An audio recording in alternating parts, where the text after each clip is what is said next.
And we are beginning our event. So please come up and take your seats in the room, in the main room.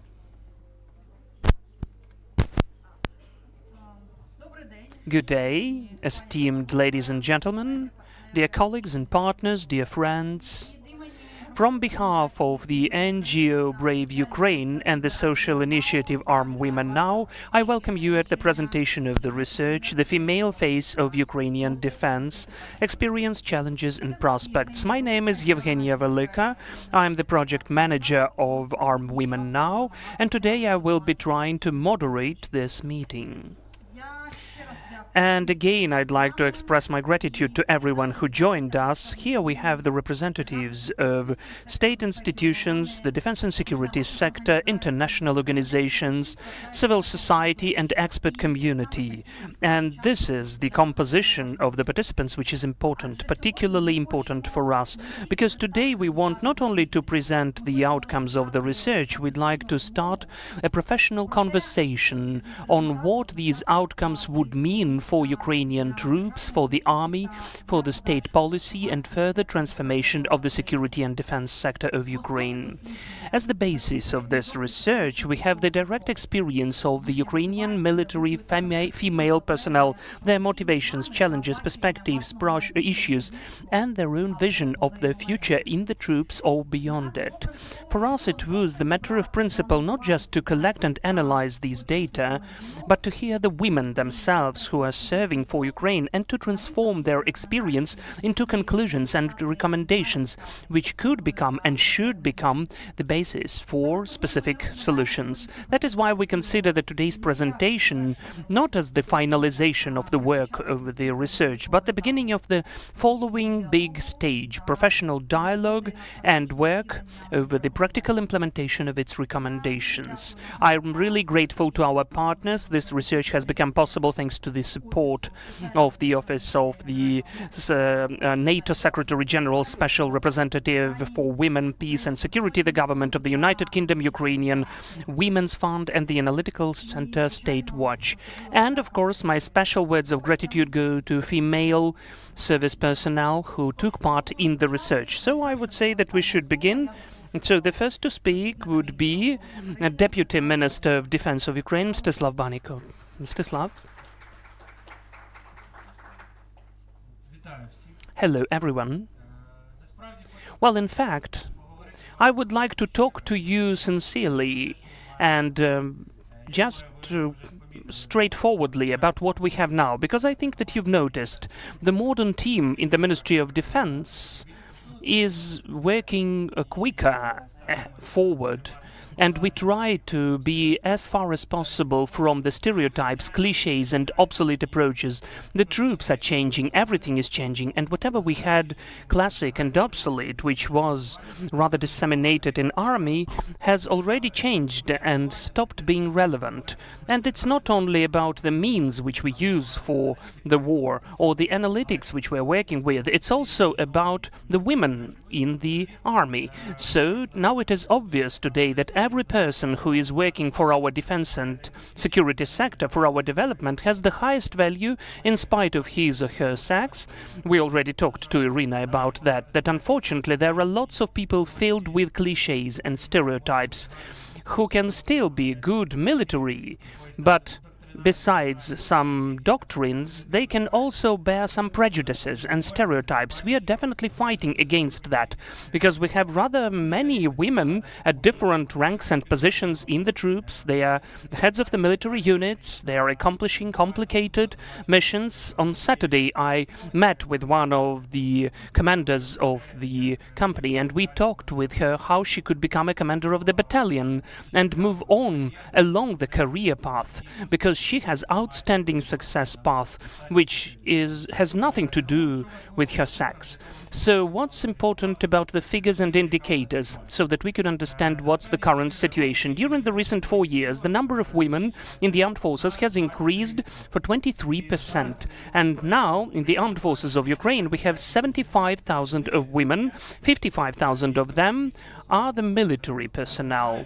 Let me remind you, obviously, that we have some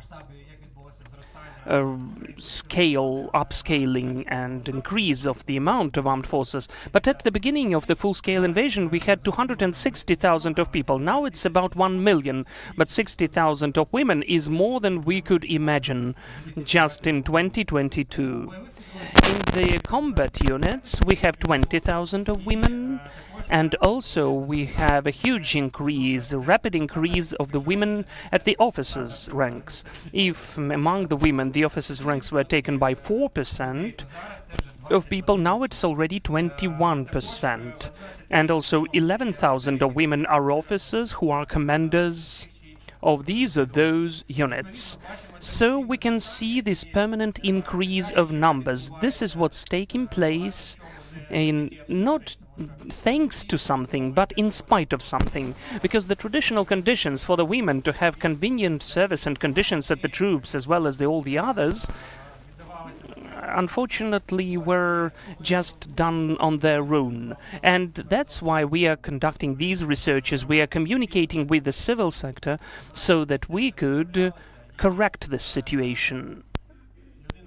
And the people who are patriotic, who are going to the army and would like to have their own investment, shouldn't definitely have any prejudices and shouldn't feel the treatment filled with prejudices. I definitely know lots of women in the army when it is easier to be beaten by them than by your brother-in-arms. And it tells us about their human traits, not about any others. So about specific points. Since January this year, within the project of the Ministry of Defense, we have the personal hygiene means for the female personnel. In May 2026, we contracted women's armored vests, which take into account the women's anatomy, and also we updated the properties of some of the samples. Thanks for the participation in this research. These samples are about summer uniform and jackets,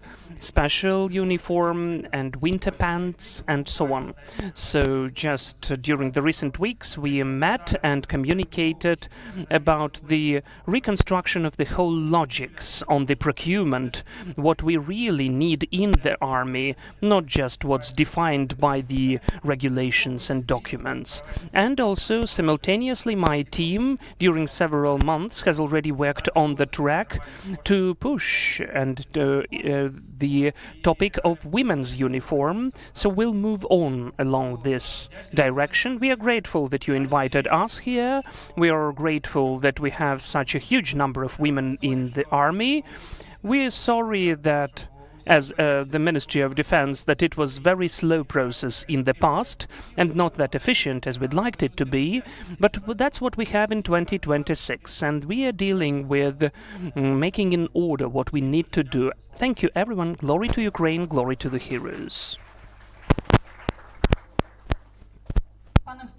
Mstislav, let me give you a bit of specific research. So let us go on with our introduction session, and with an online statement we are joined by Ms. Ірина Felin, NATO Secretary General Special Representative for Women, Peace and Security. It has been pre-recorded 4 days ago, just today, especially for this event. Dear friends, it is a privilege to address you on the occasion of the presentation of this important research, the female face of Ukrainian defense. Although I cannot be with you in person, I am pleased to convey my profound appreciation for the work that has made this publication possible. Over the past years, NATO has had the honor of cooperating closely with Armed Women Now in support of Ukraine's women defenders, including throughout the efforts to provide properly fitting uniforms for female service members and to advance research on the role and contribution of women within the Ukrainian armed forces. This study represents a valuable contribution to that work. It captures the experiences, challenges and achievements of Ukraine's women defenders, while also highlighting the important work that remains ahead. The findings of this research highlight a simple reality. Women are not peripheral actors in Ukraine's defense. They are integral to it. Across the armed forces, security institutions, civil society and communities, women are contributing to national resilience, military effectiveness, social mobilization, and the broader defense ecosystem. Their participation reflects both the immediate demands of wartime mobilization and a longer-term transformation in Ukraine's society, defense institutions, and gender norms. Ukraine's experience has also changed the way we understand and implement the Women, Peace and Security agenda. It has demonstrated that women's meaningful participation in defense and security is not only a matter of representation, it is a strategic asset that strengthens a nation's ability to respond, adapt, and endure in times of crisis. For NATO and its allies, this provides an important lesson. As we continue to strengthen our deterrence and defense posture, Ukraine's experience shows that operational effectiveness depends on making full use of the skills, expertise, and leadership available across society. The insights and recommendations contained in this study will contribute to our efforts to further tailor support to Ukraine while also informing allies as they continue to adapt their forces, institutions, and approaches to respond to today's increasingly complex security challenges. Before concluding, I would like to pay special tribute to Ms. Ірина Никорак, founder of Armed Women Now, whose dedication, vision, and tireless leadership have inspired so many. Our partnership has been both productive and deeply meaningful, and I'm grateful for her outstanding work and steadfast commitment to those serving Ukraine. As we mark the release of this report, let us reaffirm our shared resolve to continue this important collaboration. We look forward to many future endeavors together, united in our support for the future of Ukraine and for the well-being, security, and prosperity of the Ukrainian people. I thank you, and I wish you a successful and inspiring event. Slava Ukraini! Glory to the heroes. We extremely grateful to Iran for the permanent support of Ukraine and the consistent attention to the state of the women in the defense and security sector. One of the key issues of our today's meetings is the issue of the transformation of the outcomes of the research and collected data into specific state and public solutions. So it is so important for us that this conversation is joined by the state institutions. With all due respect, I give the floor to Katerina Levchenko, Government Commissioner for Gender Equality Policy.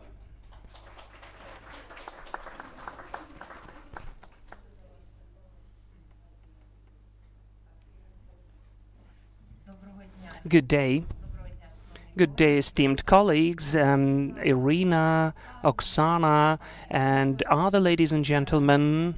Well, you know, it's always nice to take part in the presentation of the researchers because for me, personally, any research is a very important data which then help us form and shape the policy. Because it is understandable that we need to shape the policy. It needs to be efficient, but just assuming something, or even when we have specific cases, still it is complicated to make it efficient. So the significance of this research cannot be compared with anything. It gives us the opportunity to shape the policy which is about our sector of defense and security. First and foremost, defense sector and military capacity, our defense capacity of our country, the capacity is to protect ourselves, to move on, in order to be independent and free as we are willing to become. So today, even the name of this research on the women's face of the troops already witnesses what the long way forward we had. Irina, could we have such a research 10 years ago? Well, yes, we could have had a research about women in the army, and we used to have them. This was the series of researchers Invisible Battalion. They were also important, but speaking about the whole dimension, women's face, means that we would speak about stability, we would speak about, I'd say, a huge part it's not an accident, it's a systematic approach and a comprehensive approach. So those are the points which are reflecting the progress, what Ukraine has done, Ukrainian society, Ukrainian womanhood and men have done so that our army could become modern and contemporary. Under the conditions which we are now living in, undoubtedly the issue of women in the troops cannot be considered as the secondary topic, because there are some issues for the development of the troops and army, the defense security development sector, but there are gender issues which cannot be separate from that. This is the throughput, or I would say the main part, which is included in lots of documents and policies, which is being developed. But undoubtedly, if you ask me whether it is enough, of course I would tell you, no, it's not. So that is why the research also shows us those vectors, those directions for the development which help us define what we lack and what needs to be changed and adjusted. The issue is not only about women who are in the army, but it's also about how the women are seen in the army. What's the treatment? What's the attitude? How the society treats us? However, in this society, we are more than a half. We are the majority. It's not in the military sphere, but in all of the other spheres, this proportion is rather frequently met. That is why the issues about the human rights, human dignity, justice, they are today not only theoretical points, but those are the practical ones. And these are the only ones which we should use for our further efficient development. Because thinking about future, we understand that the future is connected with the European Union and with the values which are embedded in the basis of the European Union Treaty, where the fundamental values of human rights, freedoms and gender equality are the basic ones. And it is so important for us that on the 15th of June, the first talks or negotiations cluster fundamentals has been opened, which will be closed as the last one. It's not only for Ukraine, it is the rule. Because all of those issues, in this case the issues of gender equality, will be the main ones for all of the clusters, and only after all of the rest of the clusters will be closed, then we'll have the issue about closing the first cluster. And it's also an important thing to take into consideration, because our European colleagues are very thorough, looking at all of the spheres, including security and defense. The research reminds us that formal access to military service does not mean full integration of women into this service, that there can be lots of issues emerging which are not only about the right to serve, but also real conditions for the efficient, secure, professional service. On the one hand, that is very practical and applied, like the materials, and Irina and your organization have done a lot for that. That is access to medical care, mental care, just daily conditions. But it's also about such things as the mechanisms for the response against discrimination, sexual harassment, violence, respect to dignity, the opportunity for the further career growth of men and women. So on the other hand, we are saying that there should be the infrastructural component, but on the other hand, this infrastructure component does not exist without the important political and conceptual one. Without any doubt, and this is also part of the 1325 action plan adopted by the government in February this year. That was the third one, where the focus of the sector for defense and security is very serious.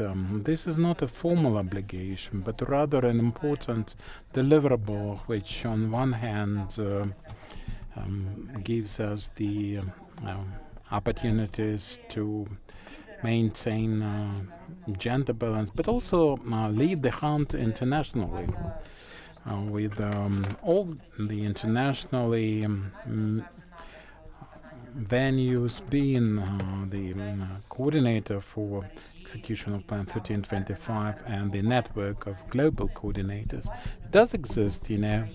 I can see the experience of Ukraine being so useful and so popular, not just for looking into it, but also for the purpose of application, inclusive of NATO jurisdictions, NATO nations, the uniform for service women, and it is a good job that the NATO nations are not having any hot war yet, but there's experience of women serving on the force, and the state policy should be concentrated on maintaining the procedure for the lessons learned to be fed into the procedures and policies. We need guidelines on review of discrimination cases for the Ministry of Defense and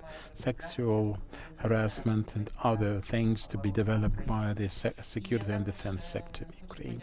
And also I would like to thank the Ukrainian Women's Fund.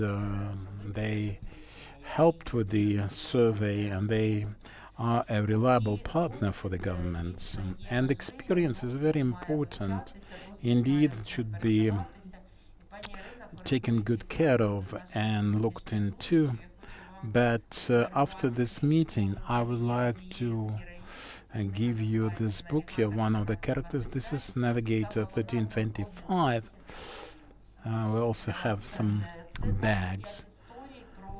As part of our merchandise, 25 stories about implementation of the said Revolution 3025, women, peace, security. One of the sections of this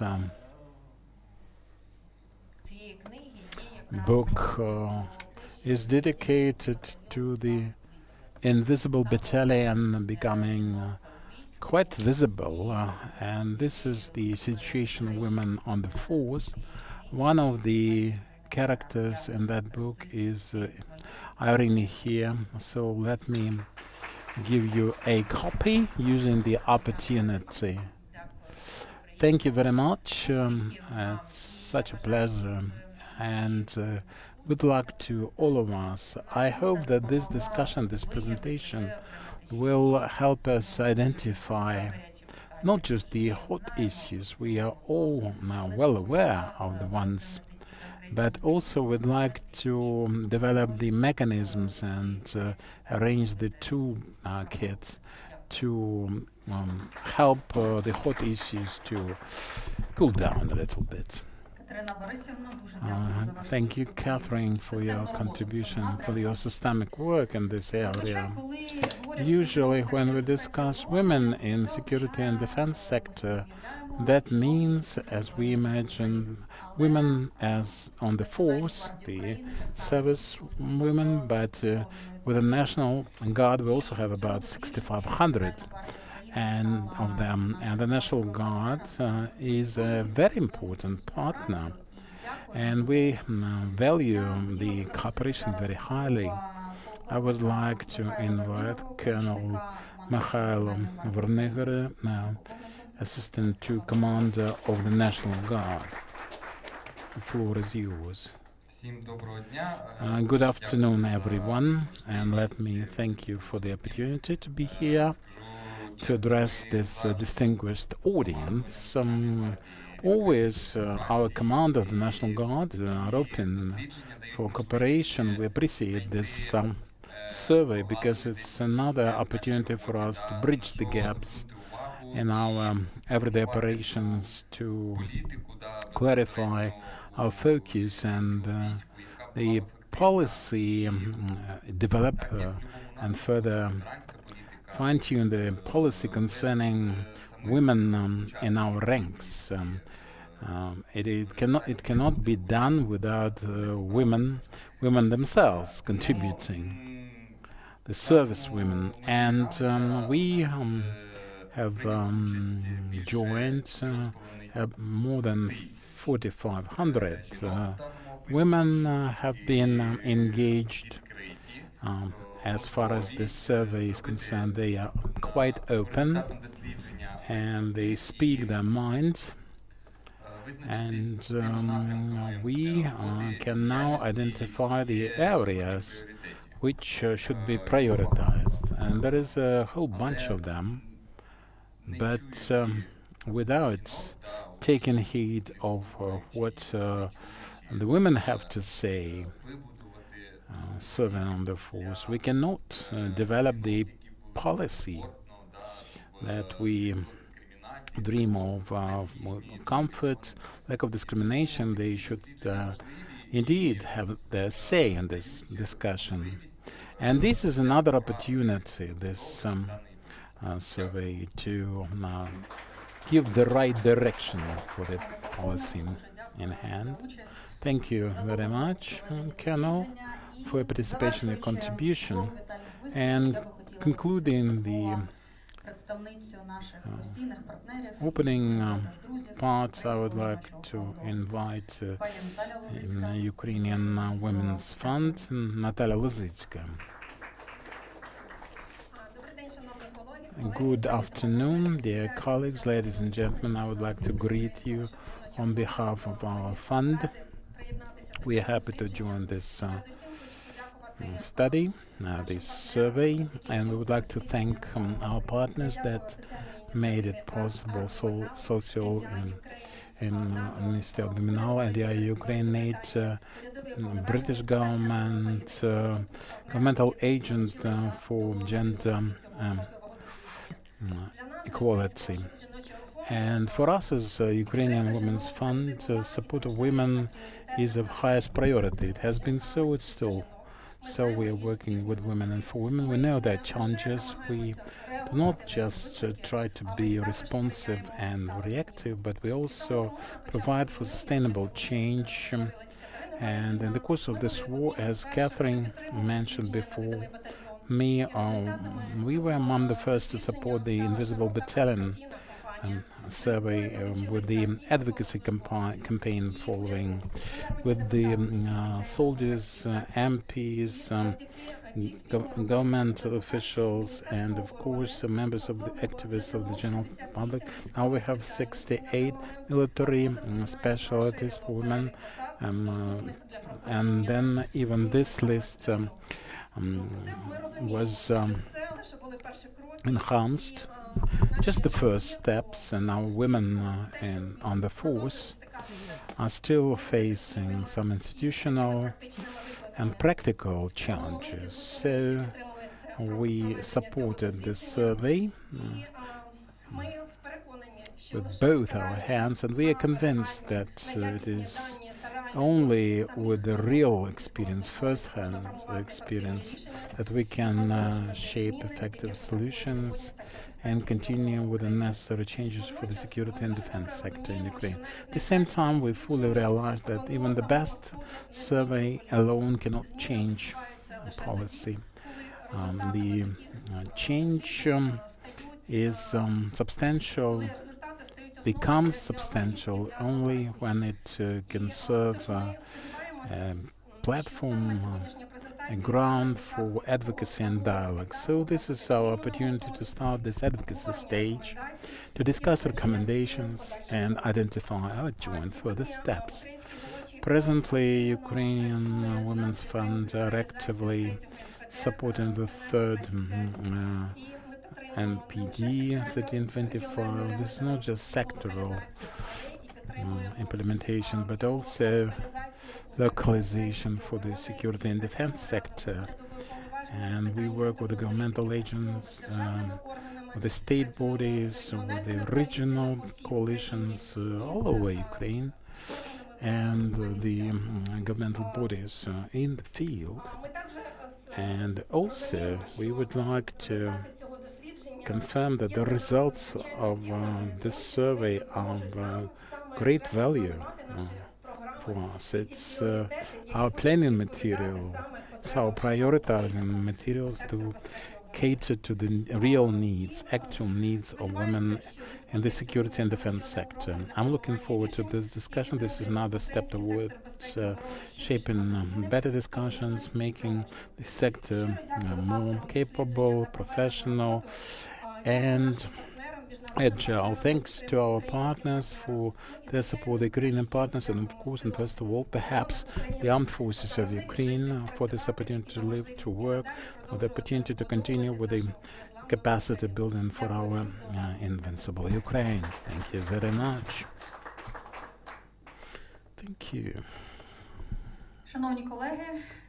Dear colleagues, thanks to all our speakers. This concludes our introductions and preliminaries. Now we get to the stage of presentation, keynote research presentation. You'll see the data that represent the lessons learned, the experience of our servicewomen.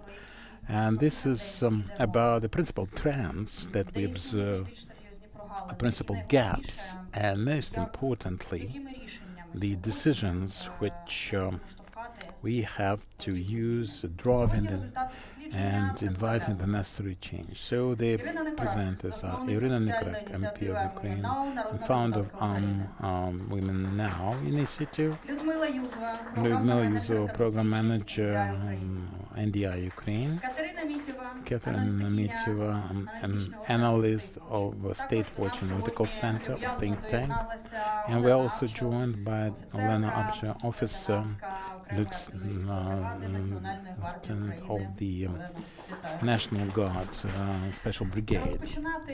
Well, I would like to give the floor to Ludmila first. The floor is yours.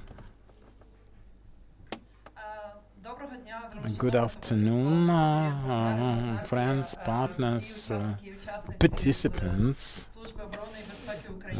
people having to do with the security and defense sector. I am producing this research or survey, rather.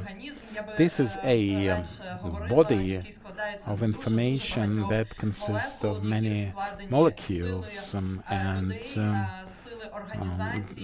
a lot of efforts invested on behalf of individual contributors and organizations to promote the necessary change in this area of women's service. And in this room we have heard already about the requirements and requests discussed, and there is a great demand for this survey, for this study. We live in the information society. We know that it is quite ready and has the appetite for this knowledge, for this expertise, to understand the more sophisticated processes that might stay invisible. But now we have the Women's Day mentioned after the Invisible Battalion some time ago, but it is still not perfectly clear for some people. So with great effort we tried to make the invisible things much more visible, much more substantial and appreciable, ready for analysis and reflection, and then implementation for advocacy and not just advocacy. Now, starting with the figures that we have already heard, you can see 5 of them now, but let me draw attention to the fact that each of these figures represents a whole set of notions, and you should not think about 13,498 forms. They come from the servicewomen, which do their mission with the security and defense sector. But this is not just ticking the box or multiple choice problem. This is something that represents thousands open answers to the open-end questions. Sometimes 5,000 answers. They share their pain, their joy, their needs with us, and they were sharing the situational awareness that they have. And we can see 12 in-depth interviews. It doesn't sound as much, but this also represents a whole palette of different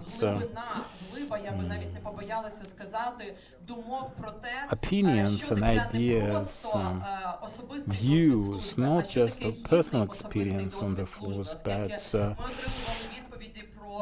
proper and dignified experience, a military reality in this new type of technologically intensive war, and that was highlighted through the stories I'm talking about. 228 forms targeted. What does it mean?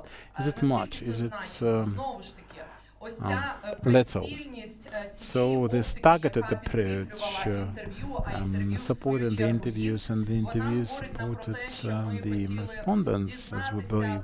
We wanted to know about the surrounding, the conditions, the everyday life of women as of 2026 on the force. 7 on the force. This is about dignity, let me repeat, because this everyday life is not just connected with the reality, some banal everyday things. That was all impregnated with this understanding of comfort. Comfort in a very reasonable sense. Here in this space of Svitory, we can see the surrounding, we can understand with the basic needs satisfied, but also dignity and humanity taken into account for our joint work and progress. 19 written answers, a very important component, extremely important component. I would like to draw attention to this component because this is about high command, and this is about people who agreed, volunteered actually, or agreed answering our requested the semi-structured form. They provided their deliberate answers with their vision of the issue in hand. Why this is important?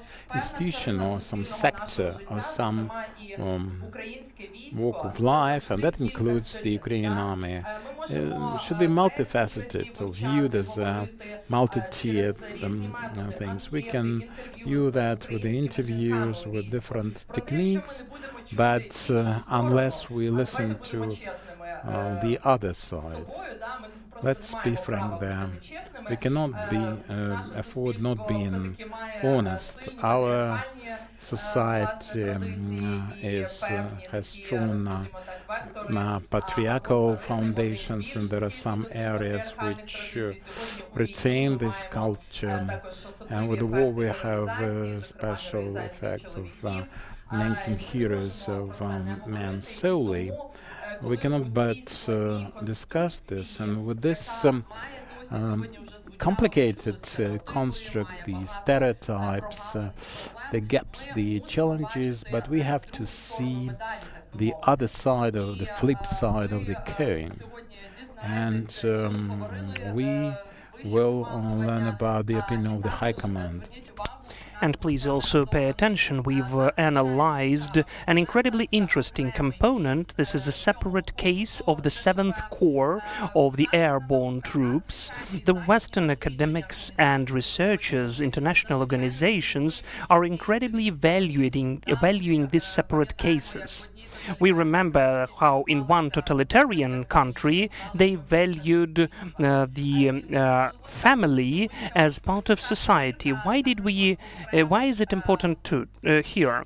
Because this separate case of a separate core is also a little family which has a bit of its own rules and statutes and so on. So the analysis of these separate cases additionally provides value, weight, and the outcomes allow us to move from the micro levels and gradually change the whole state and the whole army. So a bit of statistics. You can see that more than 200 of pages there are here. You could see them printed out here. That is an incredibly big amount of graphics, visualization, and other materials. Just in a nutshell, let me get you acquainted with the matrix of the research. That's why I'm mentioning its name, because lots of the components have been transformed into each other. They were going on simultaneously or consecutively, but still it is the matrix which is mutually complementing to each other and moving to this event, to this report, a very substantial one. You've already heard about questionnaires. This is the quantitative component which allowed to show the scale, the structure, and not only the scale and the structure, but lots of components which are about cognitive level. That is not just a woman which needs basic conditions. It's not just a woman who needs a uniform, which has already been mentioned today. It is a woman who has her own cognitive needs. That is a woman who, for instance, has the partnership or motherhood, and that is a much more comprehensive approach, and you will be able to see it today. I've already mentioned about the qualitative component, which was covered by the in-depth interviews and also deeper questionnaires.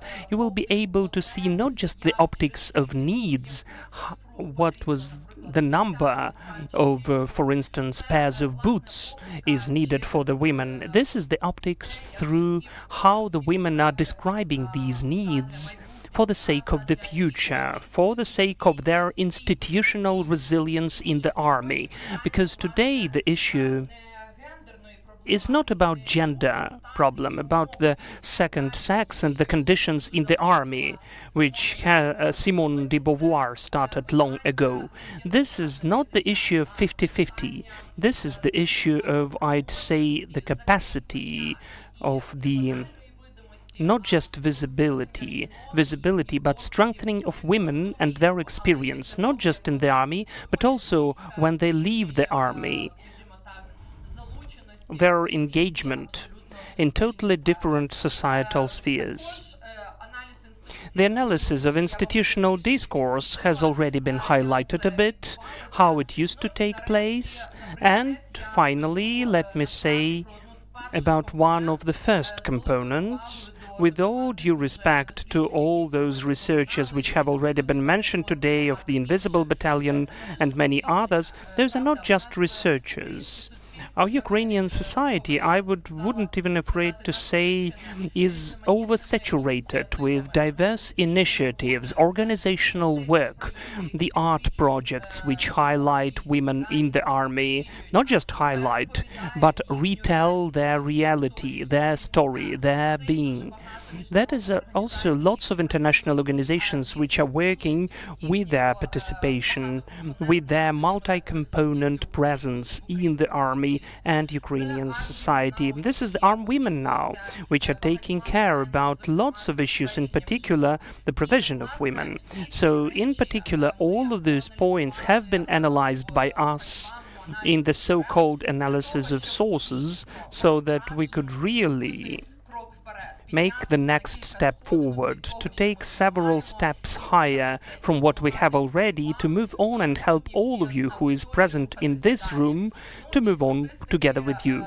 Out of the statistical data, thanks to Ірина, thanks to all of the rest participants of this grander project, we've got responses for dozens of MP requests, dozens of other diverse requests, so that not just update the indicators which sometimes we hear in our media, in the information sources, and we feel that something could be wrong with them.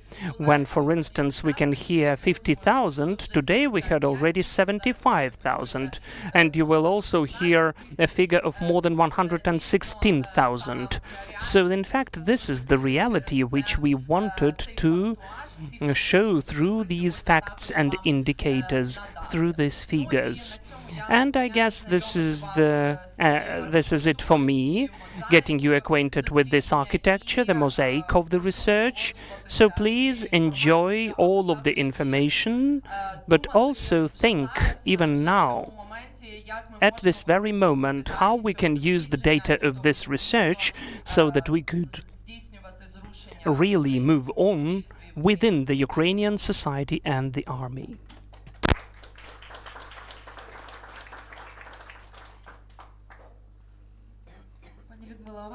Lyudmila, we can listen to you without any breaks and without being exhausted. Thank you so much, because this research would be impossible without you. So, in fact, honestly speaking, I'm a bit shocked, because just a year ago, this research, which emerged as an idea and then become an idea fix, seemed to be impossible.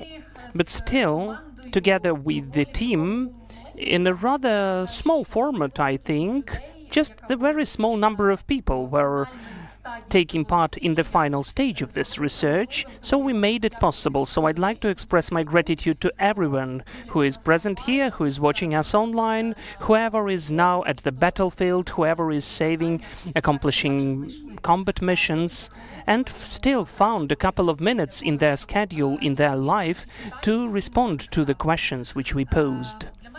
For me, it's a huge honor, in fact, to be here and to present this research.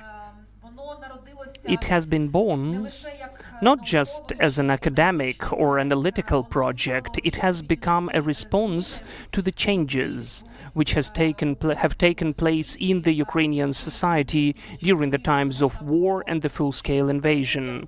So before moving to the presentation itself, of the first several blocks, I would like to read out loud the preface to this research, because I think it's incredibly important and demonstrative in the context of the work which we've already accomplished, and in the context of the steps, or maybe thousands of steps, which are still ahead of us. There is a famous metaphor about the drop which is scaling the stone. Strength is not in the strike, but in the insistive action. What seems to be a little, almost unnoticeable thing can change what seemed to be totally solid and unbreakable. This metaphor carries an important meaning, both for the research and for social change. Major transformations often begin not with a loud gesture, but with a voice someone dared to raise, with an experience someone agreed to name, and with data that someone collected, interpreted, and the fact which someone did not allow to devalue. This study had 5 female military personnel out of more than 5,000, and their open answers wrote that they don't believe in researchers. They don't believe that they can change anything. This disbelief is very demonstrative. It tells us not just about the mistrust to some researchers or reports, but about the deeper experience of disappointment when the things told, lived, and witnessed never transformed into actions. That is why the whole analytical research and organizational work has been done within this project and had significance not just as the process of data collection, but as an attempt to transform the heard to the visible and the visible to the important or weightful.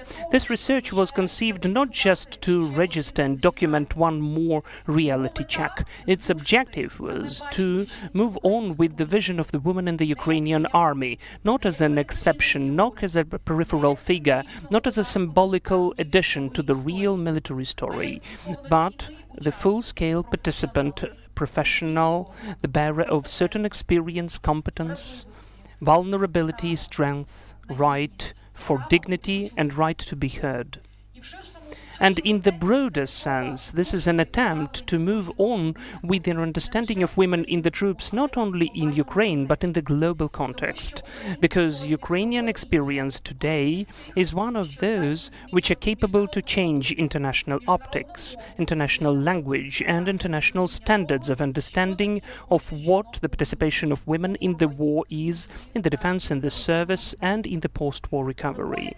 But the huge horizon is also another very simple and human one. We would like the women who have shared their disbelief to see finally the action, to see with their own eyes how the data can move on and push something, how the problems which for years could look private, inconvenient, or secondary are becoming visible, named, and acknowledged. How the experience, which frequently was still at the level of the personal pain or silent adjustment, is moving to the surface of solutions. How, basing on the data, the rules and procedures, the standards, the conditions are changing, and the most important thing, the attitude. How the researchers are becoming not an archive of issues, but the tool for action. This is, in fact, the deepest sense of the whole work conducted, not just to describe, not just to explain, not just to systematize, but to make it, to create the situation when the voices of the female personnel wouldn't be dissolved in the massive of figures, but to become reasons for changes, for the data not to be static, so that the analysis wouldn't be finalized as a text, so that the experience would move into policy, and the policy into institutional practice. And maybe this is the way how the drop which is killing the stone is working, wearing down a stone, not instantaneously, not with one movement, but insisting, so that what seemed to be immovable finally began to change. This was, I'd say, a little philosophical introduction of, or deviation from what we'd moved to, the figures which I'm sure you'll be interested in. So let us begin. I will go on with the logics, which has already been given by Ludmila. I am trying not to lag behind from her. I cannot say that I am the analyst, but still, you know, I still cannot believe that when in 2022 we, as the representatives of civil society, just saw one little issue as the female military uniform, and today, during the 5th year of our work, we are presenting the research which I really hope and believe will be able to change the system. And these changes will be institutional and will be able to document this really valuable experience of Ukrainian female soldiers at the state level. Okay, which button should I click?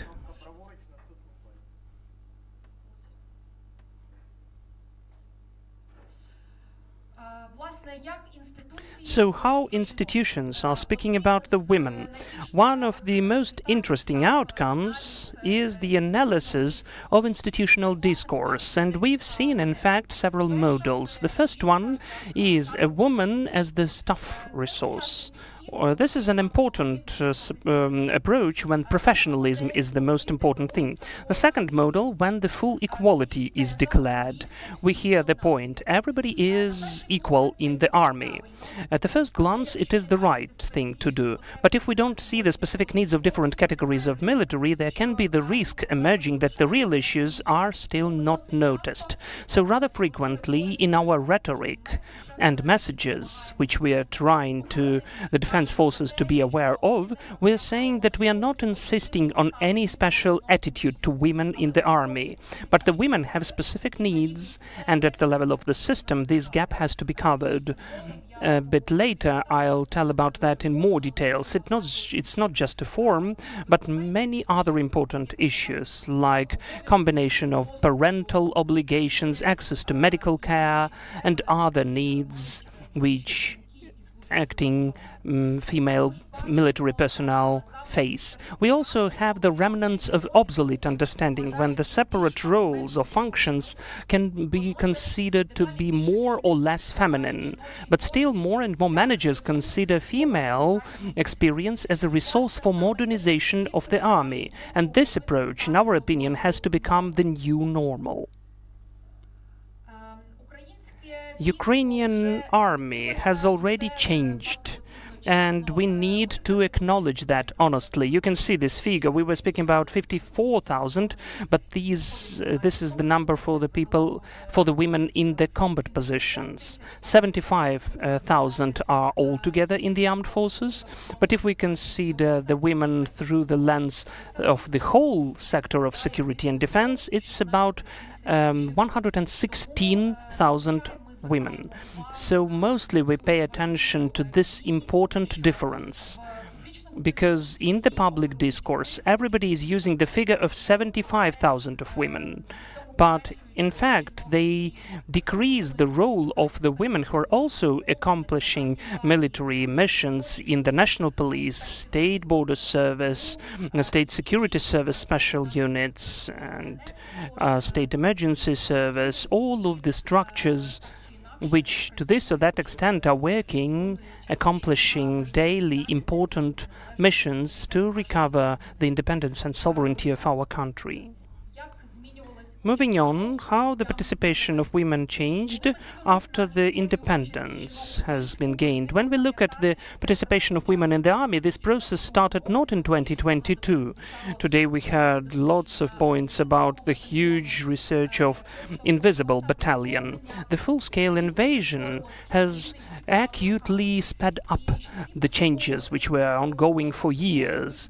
Women got access to new military specializations, their number has increased, the legislation has been adjusted and amended, but after the full-scale invasion started, these processes have become unprecedentedly rapid, and the participation of women has become massive and interinstitutional, changing the whole social architecture of defense and security sector. And of course, altogether, we could see a new challenge arising. The system has to develop as quickly as the structure of the troops changed. If it does not take place, we can see the gap between the staff needs and the opportunities of the capacities of the institutions. And rather frequently we say that when the full-scale invasion started all over the country, 11,000 women were standing in the queues to the military commissariats so that they could voluntarily join the army. And as we could see later, unfortunately, the women were forced to adapt to the system, not vice versa. So often we say that if the system is not adapting to the needs of the human capital which we have in the defense forces, they will be able to lose it gradually, and to lose it during the period of the post-war recovery. If we look at the last decade, we can see a very important pattern. First, the main task was to provide access to service for the women, then to expand the list of military specializations, which took place at the legislative level in 2018. Now we are at a totally different stage. We are talking about not just about the integration, but about the transformation of the whole system of personnel management. That is about the model where sex does not define professional capacities, and institutions are creating conditions for the maximum realization of the capacity of every single military person, both men and women.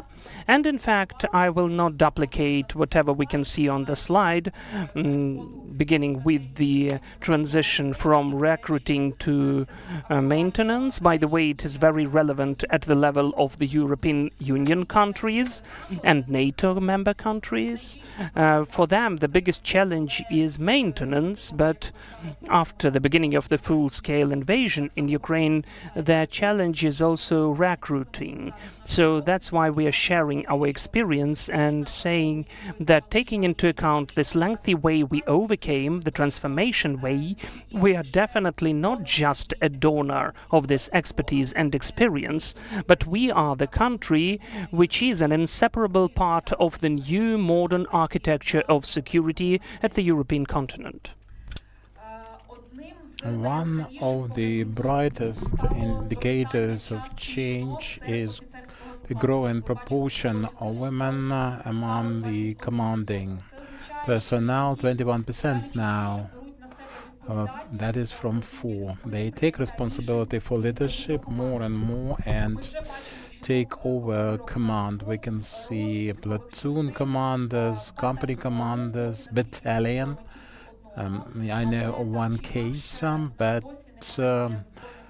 whatever the situation, we have no generals, just 2 generals with the medical forces and 1 with the security service of Ukraine. That means that we are still facing this new challenge to provide for equal career development opportunities, not just joining the service. The real transformation starts when presence is translated into influence and decision making. Well, the most interesting question, why women tend now to join the force, that was about motivation and what makes women voluntarily choose the service. After 2021, the motivation has considerably changed in its structure. It used to be the case of professional development, career development, and stability. After the full-scale invasion, the value started to matter, and taking responsibility for the country, protect the state, defend the country. That's the chief motivation now. That testifies to the fact of important maturity of the society in Ukraine, and our responsibility as the state and in particular defense and security sector is to meet these demands, and this reflects the general situation and the mood of our respondents. I could not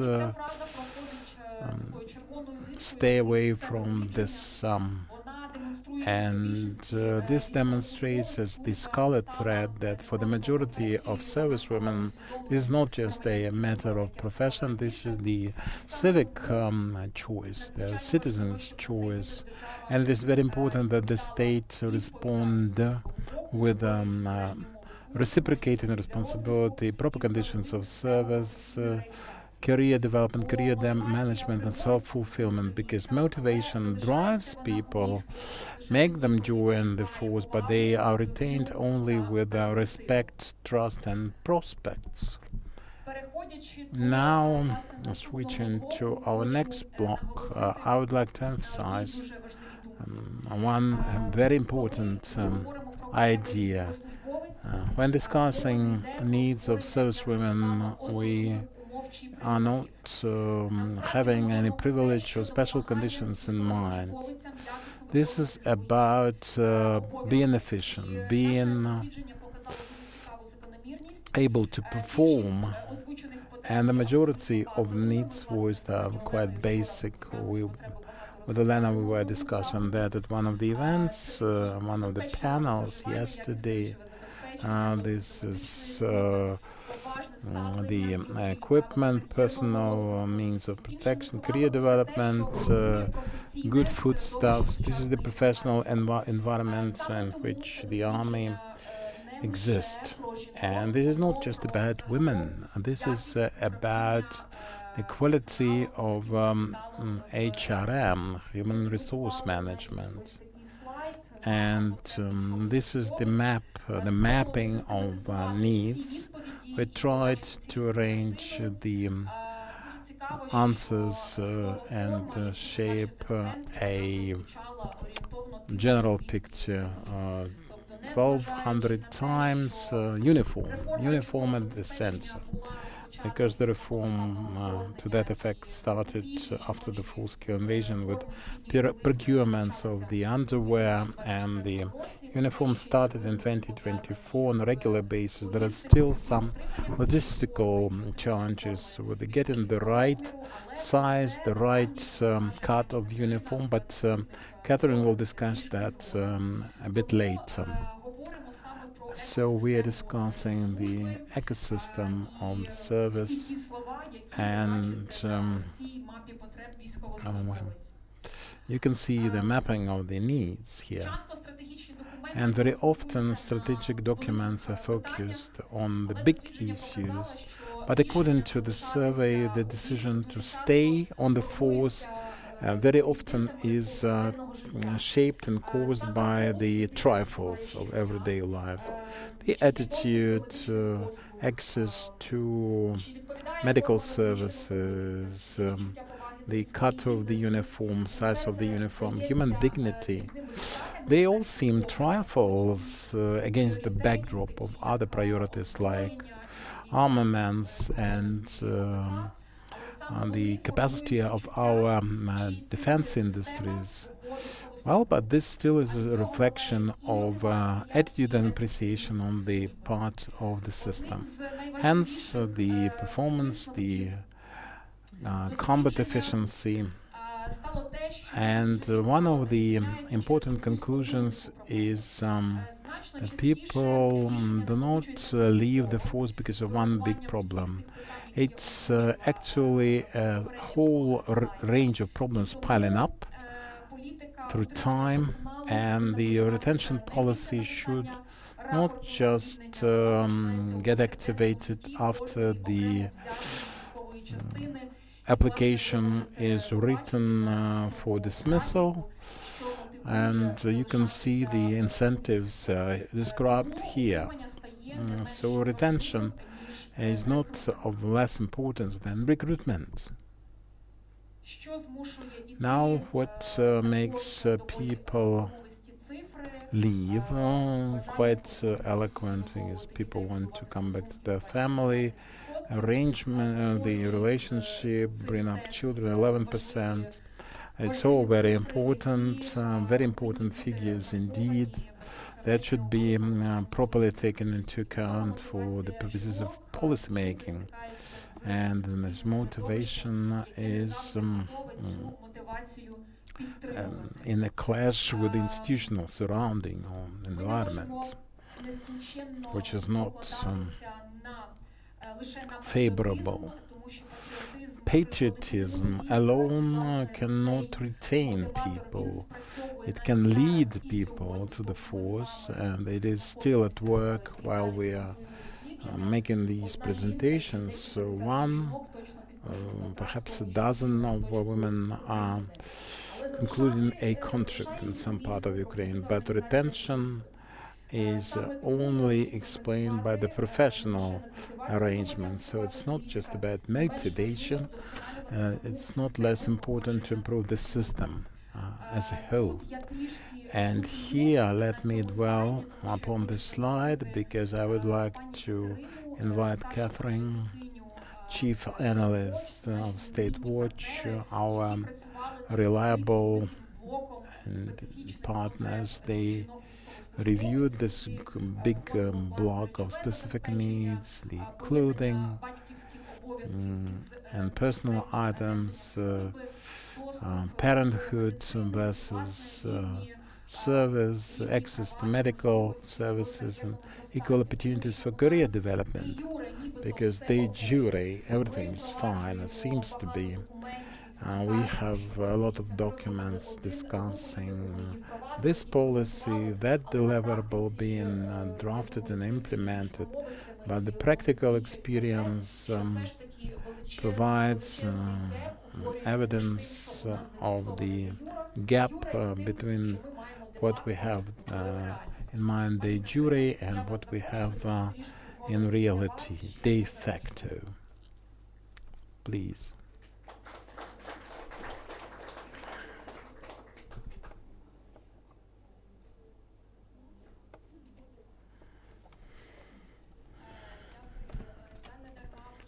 would like to thank you.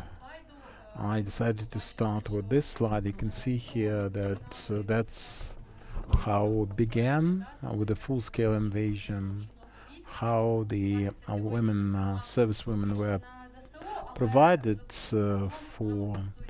I concentrate my attention on the armed forces, but basically this is true about all the defense forces, security and defense forces. On our way to implementation of ammunition and uniform for women and individual protection means, this is like a field track, or maybe this is running on the same spot.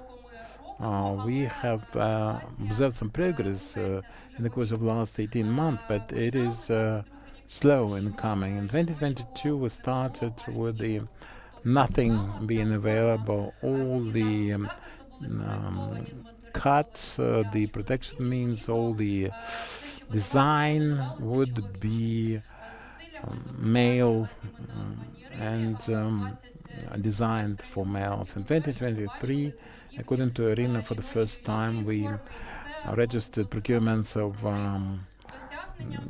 summer uniform for women. That was a breakthrough in its own right, but we had to prove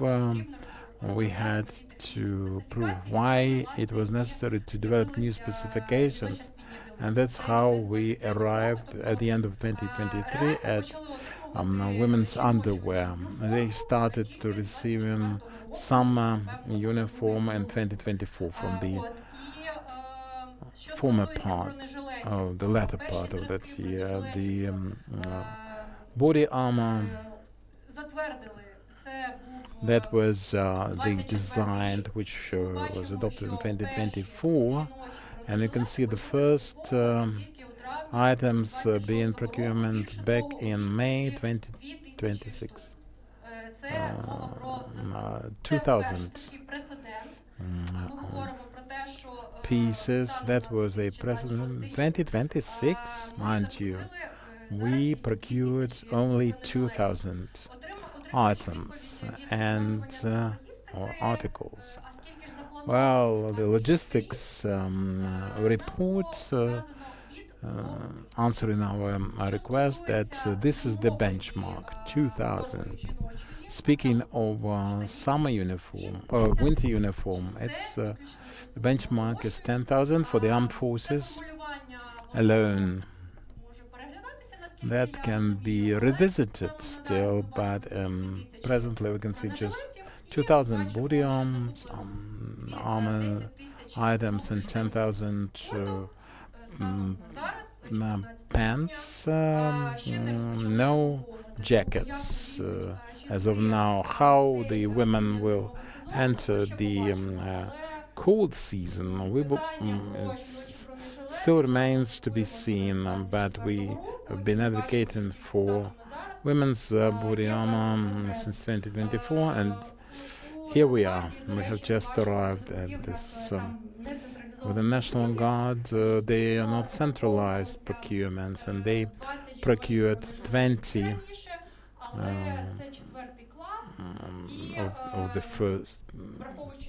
of the fourth class, 20,000, I suppose. She said 20, but they are more flexible in their procurements. About the weight of the harness, from 10.5 kilos. This is a modular armor, and we analyzed 24, 25, and broke it down by sizes. And we can see that S sizes in 2024, about 16,000 for the armed forces as a whole. In 2025, it was about 35,000. So that means that for all the personnel, S sizes, in 2 years, about 40,000. And that means that women would not get this size, so was in fact 13 kilos. The light armor is not available yet for women, so we can say that women who are actually small in stature, they are very heavy, 73%. Do not think that the item they get is appropriate in terms of weight and size. So the 2000 cannot possibly solve the problem. This is the need. 2026 that is not met, and it should be revisited. The reason why they would disregard this need for such a long time, and why such a small number, this is deprioritization. We understand that the budgets are all limited, extremely so, but for the munition, for the special munition, there is a lot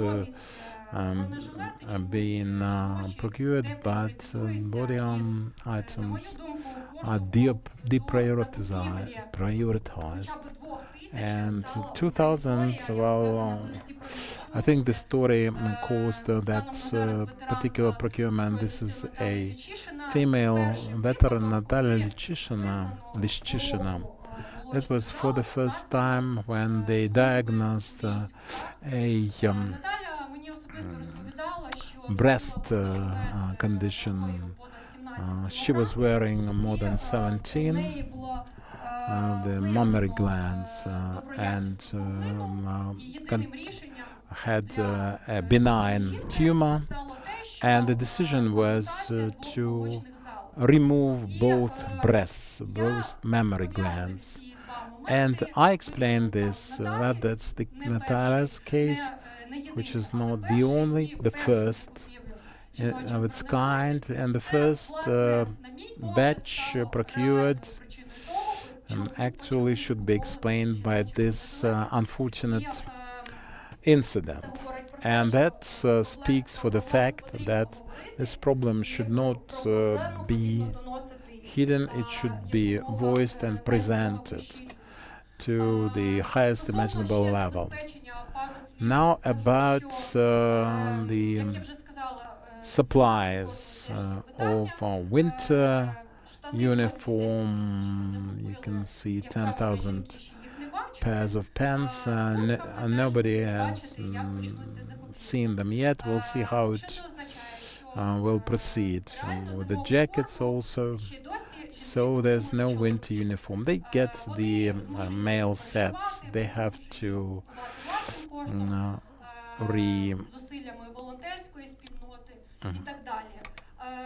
model it, and the sizes that they get, women get, are not their own, their real size. And we asked why, and discovered that it was a big problem with data collection on the real sizes of the service women. They are either not measured or measured at the beginning of the service and then never update.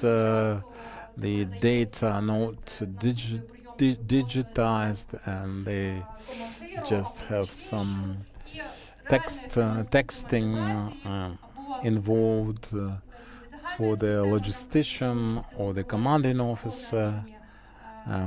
And this is true for the armed forces as a whole and specific units. So there's no other system. So there are data lost, and the logisticians get some obsolete or not properly updated data. So there are also cases when they receive some items for women, but there is a distance from the real deployment area, and the logistician can say that I'm not going to pick it up, it's far away, it's it interferes with the service. Even if it comes to the depot, it is not distributed because there are fewer women, and nobody thinks that it is economy of scale to provide for every individual female on the force. So digitalization of the equipment should certificates should be done, but I am not aware of any shifts there. But the sizes are not collected, the necessary sizes. It's not just the issue for women, it's the issue for men as well, in particular. So we are saying that this task should be also for the ministry, in particular, to introduce certain changes. In a nutshell, let me look into medical care. Logistics, I would like to emphasize on the issue with tourniquets. This is the issue of pre-medical care. Both medical kits and tourniquets are the ones which need to be given to every single soldier. So we see now that there is no current standard on the in fact, garrots or tourniquets. So that is why the Ministry of Defense does not procure tourniquets in a centralized way. The majority of tourniquets are coming to the units as the international military aid. So we requested the data for 2025. You can see them here, but I was amazed with the figures about the remnants at their stocks, at the warehouses. Huge amounts. Moreover, we asked the women, and some of them told that they had to procure tourniquets and garrots on their own because they did not trust to the issued ones, or they wanted to reinsure themselves. So this was the issue which is, as far as I know, is now at the stage, at least, of the promotion for the quality standards. But the issue is obvious. The ministry and other defense forces cannot procure tourniquets, garrots, because there is no standard. And this issue has to be solved as well.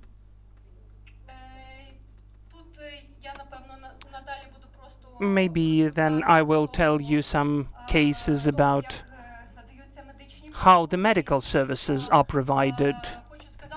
Really, I'd like to say that the women in the defense forces are living through and becoming more vulnerable about the infectious diseases, and also vulnerable for the some of the disorders of the reproductive function. We need to update the approaches to screening of the health, and how and when the woman has to get through the screening process, how she has to get medical care, and what could be the understanding of the commandment, when and how the woman can be sent to the medical examining and treatment.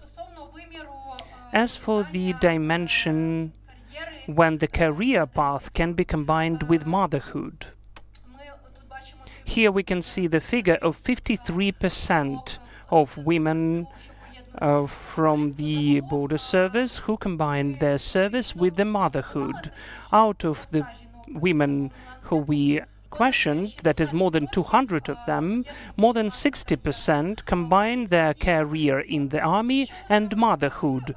So what did they tell us? What are the main challenges they face? What are the main problems they face? That is that this departure or distance, the gap between them and the families, and misunderstanding was ranked number one. And also when they don't understand the military service timeline. This issue is the challenge for them. And altogether, out of the interviews and questionnaires which we could see, how important it is to see the proper attitude from the commandment. There was also an idea that when the commandment understands the situation, when the commandment is ready to help a woman, such issues were never stated. But when the commandment does not understand women, have misogyny and discrimination, the women could complain that having a family, unfortunately, there could be certain obstacles to get the right for the leave and so on.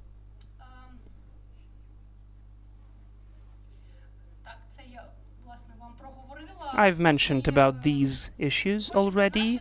I'd like to mention that coming back to the basic needs, what I started with is the need of uniform and protection means this is the basics which needs to be provided for every single military person.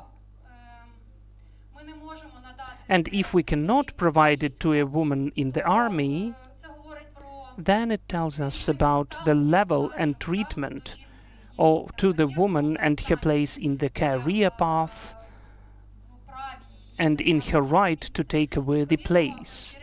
So, what I've already mentioned today, we would really like the Ministry of Defense in particular and the commandment of other defense forces to take that into consideration, to take certain measures, in particular at the level of the certain procurement and provision for us to see certain changes. I think I'll make a break here. Well, did you think it would be enough to speak about problematic issues, right? That it was a bit too much, right? Thank you so much for this block. So let me skip certain slides of yours. And later we'll have a Q&A session and we'll be able to have live dialogue in this Q&A session. So we asked the women, the female military personnel, whether they plan to stay in the army after the end of the war. And in the vast majority we got the answer yes, they were planning to stay in the army.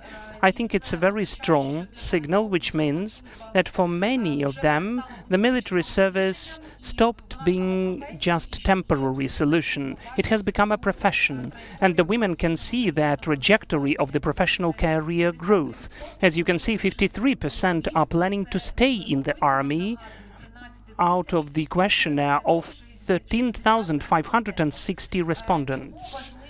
Why it is important to look into these figures, like coming back to the civilian profession, to start up their own business, to get additional education, or to go on working in the state structures, or to deal with the civil life, because it will influence also the staff policy during the post-war period, not only for the Ukrainian army, but at the public level. So I think that this figure would be interesting and important for the future governmental and state programs. When we analyzed the answers to the questions whether you plan to stay in the army after the end of the war, I was impressed not by the words of theirs, but how they constantly repeated the word but. Yes, I'd like to stay at the army, but I'd like to see the fair conditions for the career growth. I'd like to stay, but I would like to be confident that the system would support me. So this word but is one of the biggest challenges, because again it means that the issue is not in the absence of motivation, but because the system is not capable to quickly adapt to the number of people who are getting into the security and defense sector with totally different level of experience, with diverse, I'd say, level of education, because a separate block of this research was, we didn't want to overload you with figures, but a separate block of the research analyzed social demographic profile of the Ukrainian female defender, because rather frequently we can hear about the number. We analyze the number on a permanent basis, but we don't know who the Ukrainian female soldier is, whether she has high education, where she came from, whether she was drafted in the west or in the south of Ukraine, whether she had a civil profession, whether she was in Kyiv, whether she has children, a partner. So all of those factors are influencing how in the future we can improve the management system for human capital.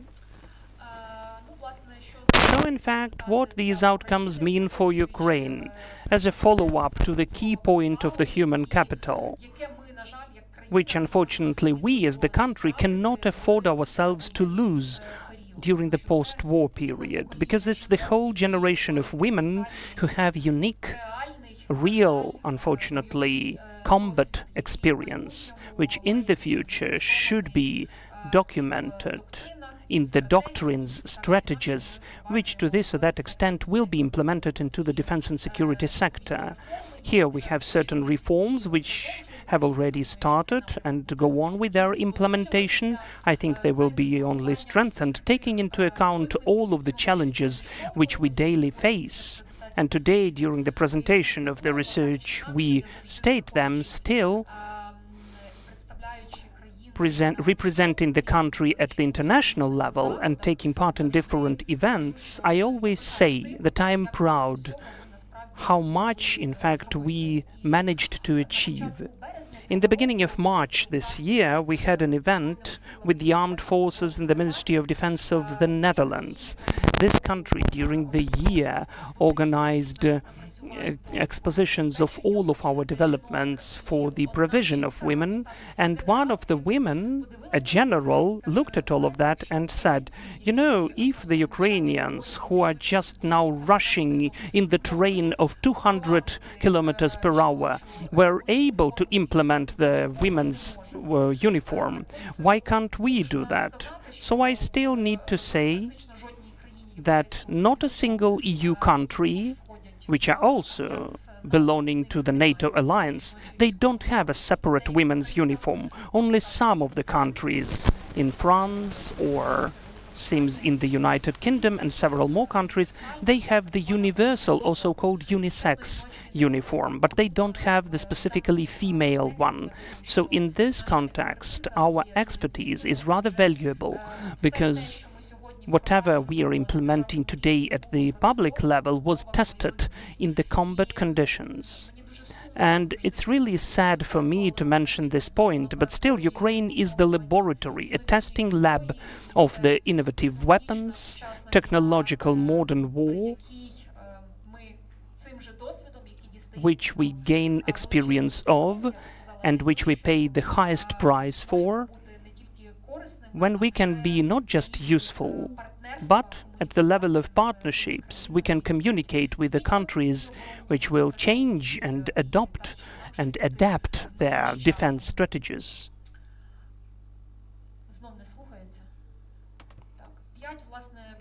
So, five key conclusions of the research. The women are already the part of the combat potential. I think that we cannot ignore this point. The motivation which they have while joining the army is values, but we cannot just rely upon motivation as patriotism, because to this or that extent it will not retain people in the system. So retainment is more important than recruiting. Institutional changes are defining efficiency, and after the war, we as a country have to preserve this human capital, document it in certain cases, which further on will grow into certain strategic documents. So we've shaped a huge number of recommendations. If I started to list them now, it would take lots of time, but here you can see a QR code with access to the shorter edition of the research and the full edition of the research of 200 pages. I read it more than once, all of the 200 pages, and I will go on reading it, because it includes many interesting points. All of them are very hard to be highlighted during the presentation only, but I'm more than confident that in this narrow expert circle, especially among the representatives of the defense and security sector, you'll be able to use it in your daily work and in the planning of the future amendments or changes, or maybe even institutional reforms. So if I can separate just several priorities, I'd list the following. We need to move from the monitoring of the number of women to the monitoring of the quality of their involvement. we need to develop training and qualification improvement as the main tool of retainment. We need to provide transparent career paths and access to promotion. We need to transform the female military experience into institutional memory. We need to involve women with military and combat experience in the development of policies and solutions. So the women need to be present at the same table where the key decisions are taken, which later influence their own service, their lives, their further trajectory of career growth. And obviously one of the important points is to use Ukrainian experience as the international case of transformation of security and defense sector.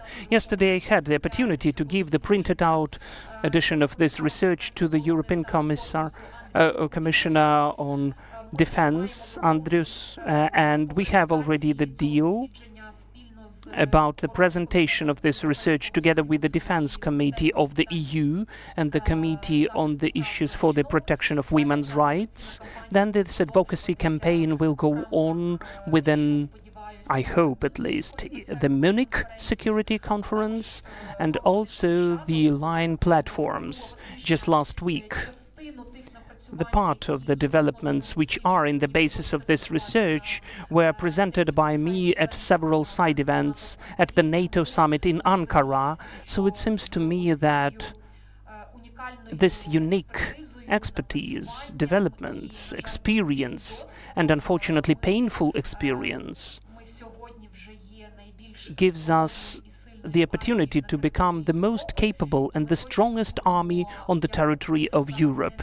And definitely we will not be just inseparable, we will be the key, the primary part of the shaping of new security architecture in Europe. So I think even altogether at the more global level. That is why I'd like to finalize the presentation of this research with such an idea. Rather frequently we say about gender equality. It seems to me that we are already going beyond the notion of gender equality. Today for us as a country which is fighting for its survival in this existential war, equality is not symbolic, it is strategic. And women in the defense forces are not a symbol of equality. They are the capable for defense, human capital, and the resource which can help us all celebrate the victory one day, achieve peace, and go on developing our security and defense sector as the most progressive at the EU territory. I hope and I'd like to believe that let's inspire ourselves, change and dream how it is written on the wall. So thank you for joining us. Evgenia has already expressed her words of gratitude, but from my behalf I'd like to say that this research and today's event would be impossible without you. And this is just the beginning. I have high expectations for every single presentee with the further communication without a single exclusion between all of the institutions and units of the defense and security sector and leadership of the key persons in the Ministry of Defense, the Ministry of Interior, and at the level of the government. So far I don't know which government, because the current government is not working anymore, but we'll know about that. So thank you so much. Glory to Ukraine, glory to the heroes. I thank so much to the authors of the research who are together with us. We have Olena Apchel with us today. So we invited you here so that we could listen to you about something real. And, you know, the field experience, because we are speaking a lot about the figures, analytics, data, but in fact, we have so much of this data that some of them are real, some of them are not real. Still, we would really like to hear your own opinion, your experience. What, in fact, is the biggest or the smallest obstacle for women in the defense and security sector, for their development, for their growth, and have worthy conditions. Thank you. Good day. As far as I understand, it would be better if I stay here. So, whatever is more convenient for you. Good day, ladies and gentlemen. I did not prepare anything because I never took part in this research.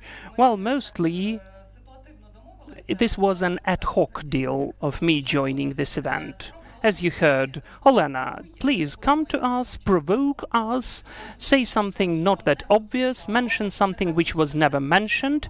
It may be inconvenient for people to hear, maybe it could a bit undermine what we heard already, or maybe it could confirm. And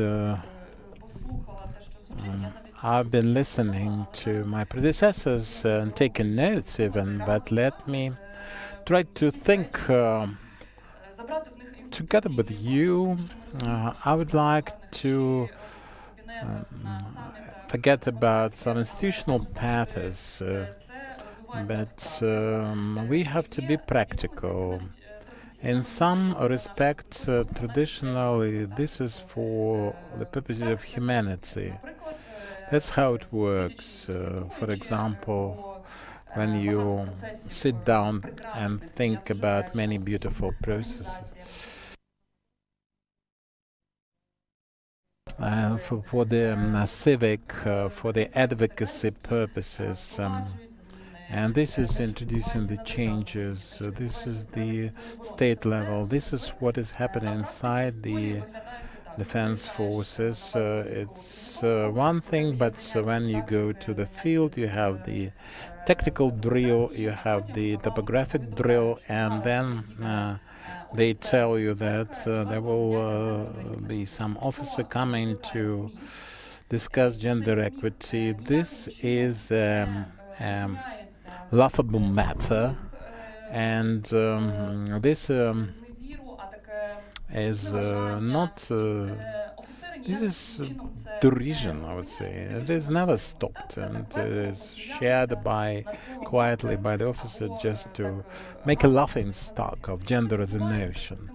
And this is of systematic, unfortunately, systematic nature. This happens again and again, so perhaps with some kind of mechanism for institutional control, discipline, an explanation why this is not quite all right. I think the reality takes a toll. The stigma and stereotypes of our society take their toll. We can see the concentrated matter in the army. No, we are a sexist, unfortunately, misogynic country. This is one of the oldest ailments of humanity, and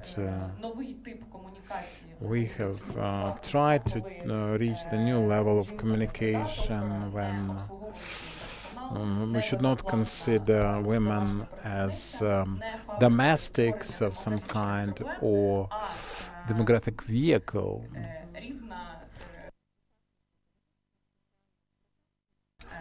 But equal participant in the social processes. I would like to use some irony here, for the purposes of protection.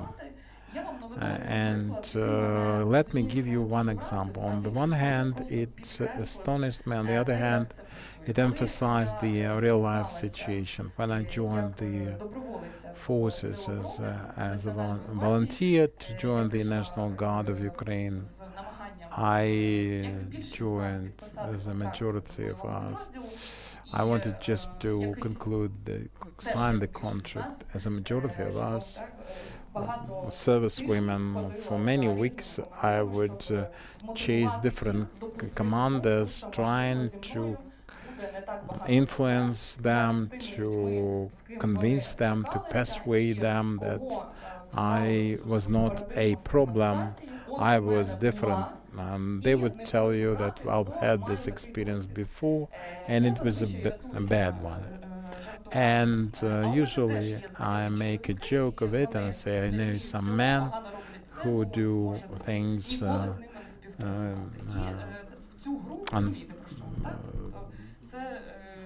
badly, and this is a thing that we all encounter. When I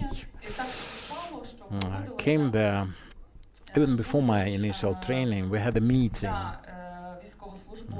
for the servicewomen of several units. Perhaps it was our unit. That was the Gender Equality Day. We went to some community center to be lectured about prevention of gender-based violence. I had some hundreds of women, no men. And after that, we discussed with the female lecturers the inadequacy of this approach, because we had to listen to this subject matter without actually people who commit such violence, and without their presence or prospects for such violence. And it is necessary for the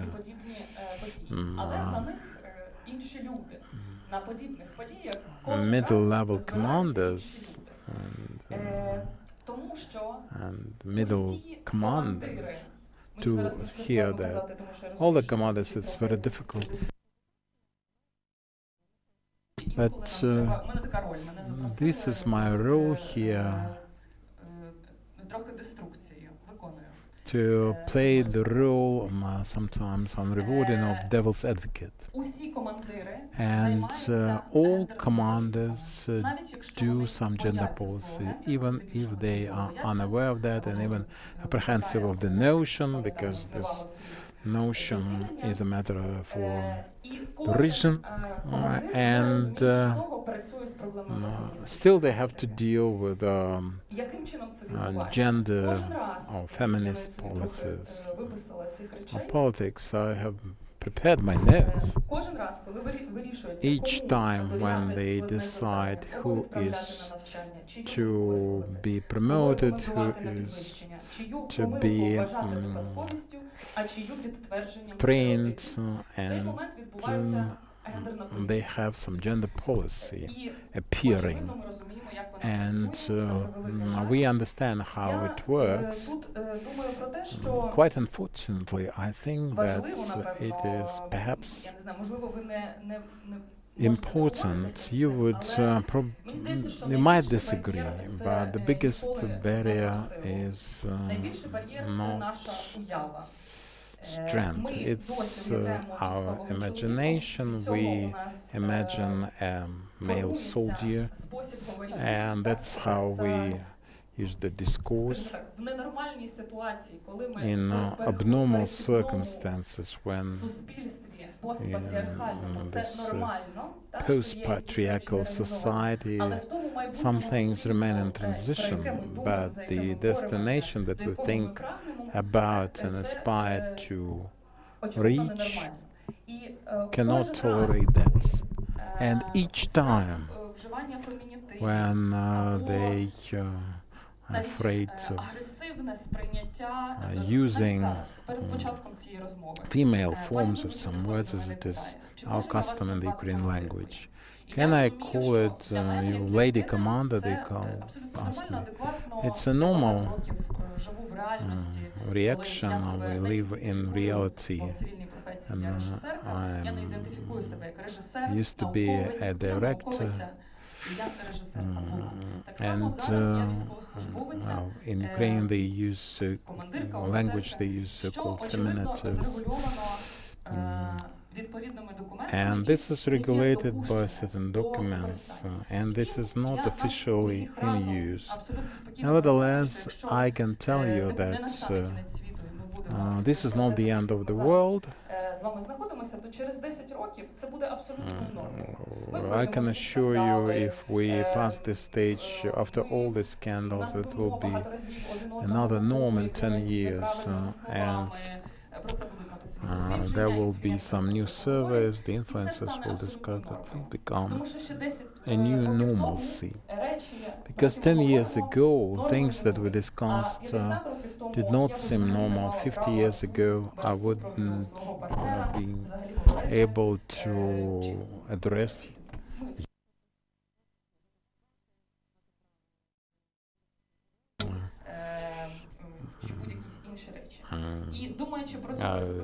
would be deprived of many things that seem normal presently.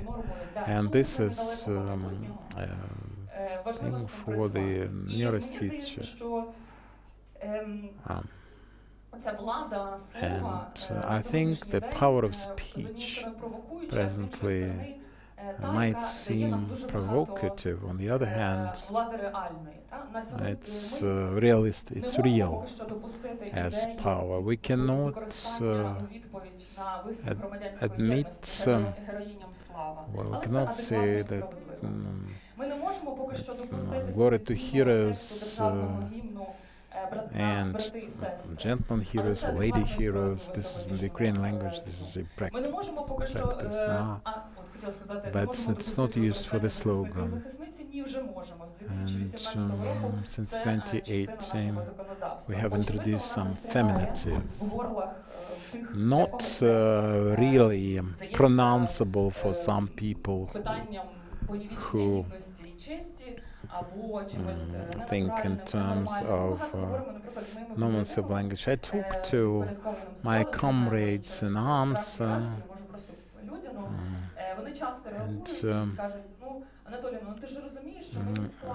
they say that it is difficult for me. I have my mom, I have my wife, I have my daughters, and you actually undermine my idea of a comrade in arms. Sister in arms, well, why my sister is not here? So there's a change of paradigm that we have to expect. Mobilization for women, and it is quite difficult. We have those common problems, the overtime that we have to serve. We have lots of problems in common, but coming back to this one, I know many sisters who are ready to defend their countries and take the responsibility and have the opportunity to protect themselves, defend themselves. And they do not do that because of the stigma and stereotype. Not because they are apprehensive and that they might not be up to this task or carrying weapons or anything, any specialty. Not because of physical mutilation. And because of the stigma and stereotype, some part of our army, they have the opportunity to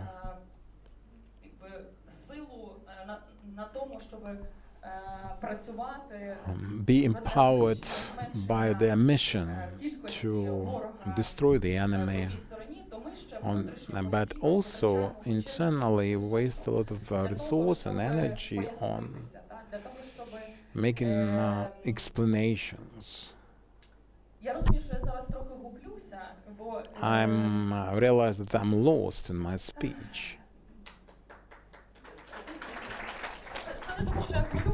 This is not because I'm nervous, this is because I'm looking for the best words to climb out of this passage. And you discussed motherhood, reproductive health. We do not take enough heed of that. To freeze an egg takes a month of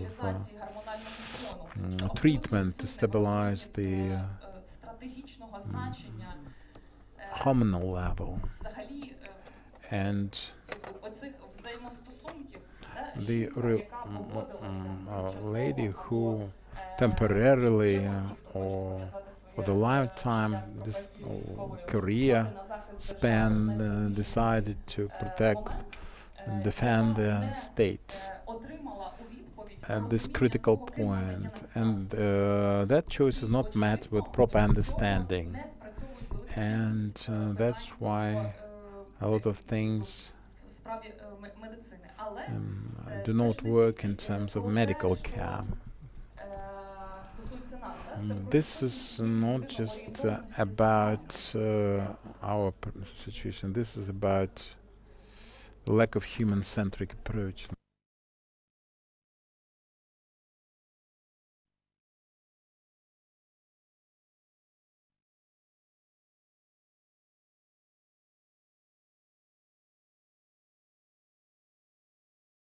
Unfortunately, there's no input for the purpose of interpretation if we have such. It's non-salaried usually, this not a billet, and they appoint some person to deal with accounting or gender issues based on additionality principle, and this is quite an area, and this work is met with a lot of resistance. My website was destroyed after my comments without any hostile approach to this. And I can tell you that gender equity in the armed forces is just one thing. You cannot leave. You cannot be dismissed when you want to. You do this voluntarily, but you cannot leave on your own accord. You are here to stay. You're trapped in the situation. This is my...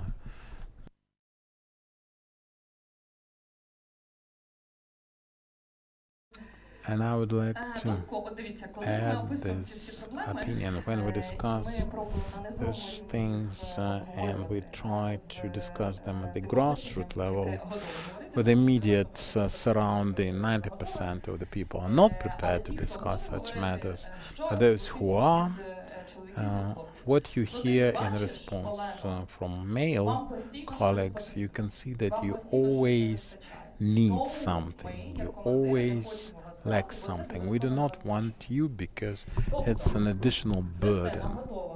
So the system is prepared to waste enormous resource on forceful mobilization, fuel, people, vehicles, and very often they apply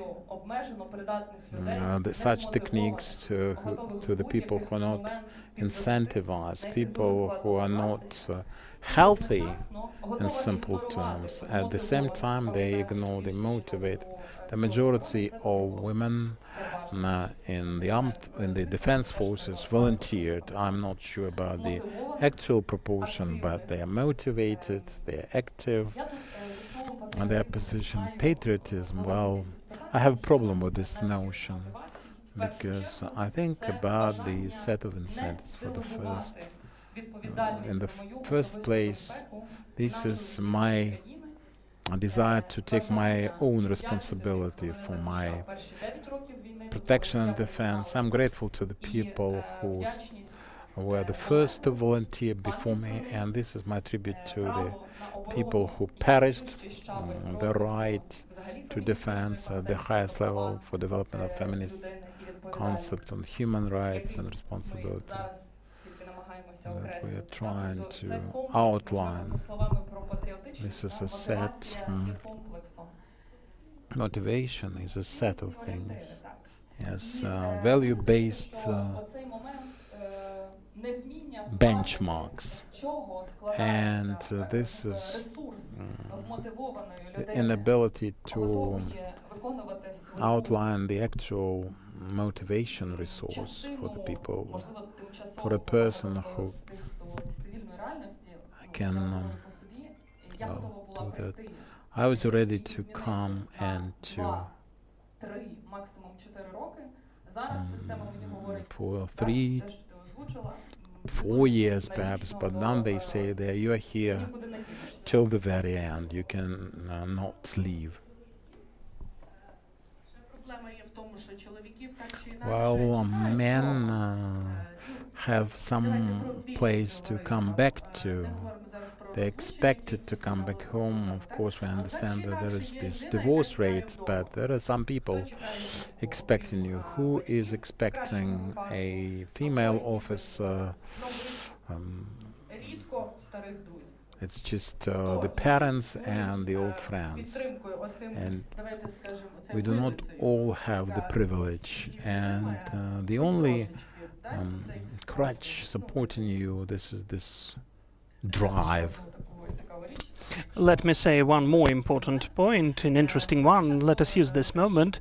Rather frequently I am being accused, and they tell me, look, you girls, ladies, you don't know how to subordinate, because you never had, how is it named? Yes, pre-drafting service. So you are transforming discussions into just crazy thing. That's what we did now. We transformed this discussion into a real communication. I'm now in the non-statute uniform. This is the gift from armed women now. So there are too many violations because of the women. The system pushes out, together with this disrespect, this fear, that when the people are coming who are already well established in civil reality, we have our own professions, our achievements, our social capital, and we temporarily came to the army. And instead of using this potential, understanding us and hearing us, this potential is totally undermined to protect the system. Yes, it is okay because we are in a war. That is why the system is trying to protect itself. Still, so that we wouldn't transform this event into my monologue,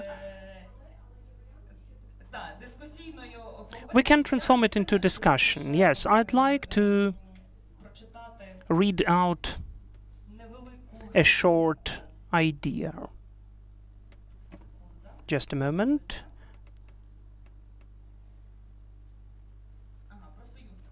Yes, about being allies. It seems to me that, coming back to the idea that subconsciously every single commander deals with gender policy, while defining the necessity to undermine and not to notice you, he or she loses the opportunity. No, let me paraphrase. Let me say it in a different way. How to help not to lose this opportunity, how to help see, not through repetitive problematics, but through the statistical data about complications, to see that even the presence of these complications does not decrease the potential, which can be as a used resource and specialist, because every time when we speak about pregnancy, you came to the troops to give a birth to a child. Every time when we speak about us lacking uniform, coming back to the topic of the uniform, when we speak about the women in the army, we are totally different, we are diverse. When we speak about armored vests, the sizes can be different, the sizes of our breasts can be different. And this average developed anatomic women's armor is considered for the second and the third sizes, but not for the first and the fourth sizes. We are totally different, as well as the men are. When we speak about the lack of adequate S sizes, I have witnessed that the commander of my previous unit had to procure his own uniform because he was smaller, 2 times smaller than I was. So this average human being or average man, as the formula of the obsolete, patriarchal, mystical, average man of statute or a defender, does not help survive both for men and women, because we can be totally different. I have a brother in arms who has my armored vest because anatomically he has enough of muscles. and it is more convenient for him to have additional pockets over his muscles. So this is the lack of human-centric approach, which is already the problem, not just the lack of the uniform. So that's what I'm repeating all the time. And education, I'd like to add education, because it also plays the key role within the system. When, formally speaking, we've implemented the institution of gender advisors, and gender advisors understand why they are in the system, but all the rest do not understand why they need gender advisors. That is because of the lack of education and military professional education. So when we improve qualification and upskill and involve men into this discussion, Olena was right to say that every time when we organize different forums and discuss the equality topics, somehow we have the majority of women. So I would speak about the key element of education, so that the way of thinking could change. We have the obsolete mindset, which negatively influences many of the processes within the closed system. It is rather bureaucratic, but it is like that in all of the world countries. It's not uniquely inherent to Ukraine that we have this specific hierarchy and we need to comply with that, moreover, during the martial law. So it seems to me we'll need to work with the whole future generation of the people who will get to the defense forces and will become the military personnel. We need to work on the level and quality of education both in the civilian and military educational institutions. If you don't mind, let us discuss that in the wider circle without microphones, with coffee. Let's have this discussion with coffee, and our Q&A session should be more informal during a coffee break. Oksana, please. Oksana Grigorieva is the gender advisor. Who could comment on that? I have to get up because I have a crutch. So, esteemed colleagues, and both male and female ones, our defenders, veterans, ex-combatants. First of all, I'd like to express my gratitude, first of all, Irina, to you for this deeper, in-depth analysis. And for us, as the armed forces, it is so important. We will re-update it, analyze it, and use it so that we could implement something which could be more realistic. We are facing lots of issues, as all of you've mentioned. I support both of the previous speakers. Both ladies are right, but we've got lots of achievements as well, and we can see that and hear that and know that. As for gender advisors, in fact, we've developed this system of armed forces, and I'm really proud of it, because since 2022, I'm in the land forces, and I've developed it, and then we moved to all of the types of forces, all of the commandments. So I'm proud that I am here seeing lots of our advisors, both our staff ones and partially staff. So their qualification is so important. I don't know about gender advisors in National Guard. It's cool that they have it, but the National Guard is a smaller structure. They created such positions. It's cool that they are present in the National Guard. We don't have them in the armed forces. We have 5 staff advisors. All of the rest, 700, are freelance advisors. But the men are 20% among them. When they converse with the personnel, including at the training, no one is laughing at that. And our trainings have deserved that. During so many years, it's really cool. We've got lots of advisors who are deputy commanders of the units, including ladies like Alena Pavlova, by the way, she gave her greetings because we communicated with her today, and many men as well. So those are the people who have achieved with their authority. They earned respect. They are looked up to. Those are the officers, majors, lieutenant colonels, colonels. So those are the men of authority, advisors, who can specifically help and introduce changes. They are implementing those changes with their own hands, and I'm proud of that as well. Still, we should always search for the solution of the relevant issues. We are all sitting here and understanding, and you, Irina, as well, that it's a political issue. The political issue of the length of the service and drafting, mobilization. We are not discussing them because those are political ones. We cannot solve them now here. Still, the women's power and sisterhood is a really powerful tool.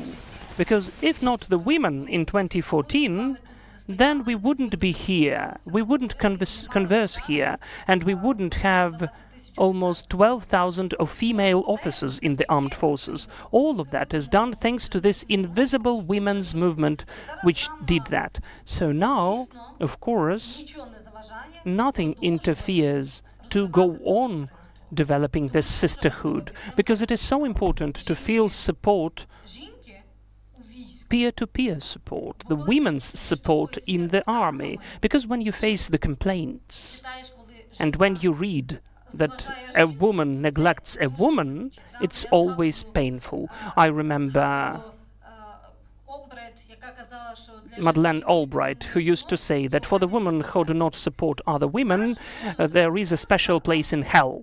So our development of sisterhood should look into the men's solidarity, because men's solidarity is deeper than women's sisterhood. So, ladies, we need to support it at the same breath. Even if you are not right, you still have to support a woman. I'm always supporting a woman more than a man. Because I'm a woman, because I know that without the support of each other, we will be devoured. They will never listen to us. I am really proud that everybody uses feminitives speaking with me, even the sexists who are just faking using feminitives, but at least we force them to. So they're thinking to use feminitives, and coming to certain position, like the brigade commanders in the defense university, have a special course of gender equality. Unfortunately, the microphone is not used. Oh, ladies, please, don't, I wish you never lived through what I had. But I have this crutch within me, this rod within me, and the support of those advisors. As for the checkup, if you remember, we shot a short video. Well, dear colleagues, I do apologize. I need to interrupt you. Let us move to more informal part of communication with coffee. Thank you, Olena, so much for the bright speeches, and Oksana, to you. The only point, please have a medical checkup before issues emerge, because I understand that you can lack time. Thanks to the civil initiatives and thanks to the clinics, we have the opportunity to make medical checkups of the health. As for the armored vests, this was the testing batch, which was tested for such a long time. It is not connected with the timeline. The first testing batch, I don't know how it will be tested. Still, thank you everyone again. I am inviting all of the people to scan the QR codes, using which you'll be able to find the full and short version of the research, both in Ukrainian and in English, and the representatives of the State Border Service, if they're still here, and the National Police, please come up and get their printed out editions.